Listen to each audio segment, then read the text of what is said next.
Keep roof penetrations far enough apart to make flashing straightforward and to reduce leak risk. For typical residential roofs, we recommend a practical spacing thumb rule of 12 to 24 inches between individual penetrations when possible. Start by mapping penetrations on the roof deck so you can plan shingle and underlayment laps and avoid placing a new vent directly over a shingle seam. When grouping vents, leave the upper end of each penetration clear so you can install individual step flashing or install a continuous counterflashing that still allows backwater drainage. Orient plumbing vents away from valleys and roof intersections to keep water flow from pooling around the base of the flashing. Use secondary flashing details such as saddle or cricket flashings behind stacks located upslope from valleys or behind chimneys to force water around the penetration.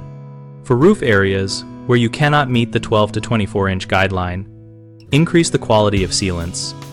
Add an underlayment boot with integrated flange, and consider metal flashing collars set into a separate piece of membrane to maintain durability.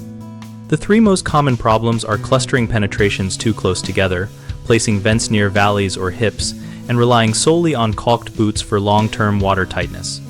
Close clustering makes it hard to install proper step flashing and increases the number of shingle seams intersecting the flashing, so the fix is to relocate non-essential penetrations or combine systems into a single manifold vent where codes allow.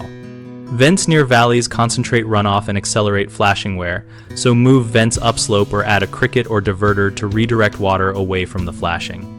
Relying only on a rubber boot that is sealed with caulk will age and fail, so pair boots with metal collars, underlayment pans, and mechanical fasteners, plus a small bead of compatible sealant to extend service life.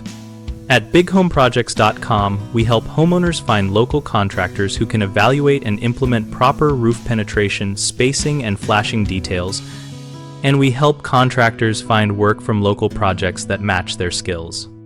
We also host a discussion community where homeowners and professionals exchange real-world tips and photos to improve planning and reduce expensive rework.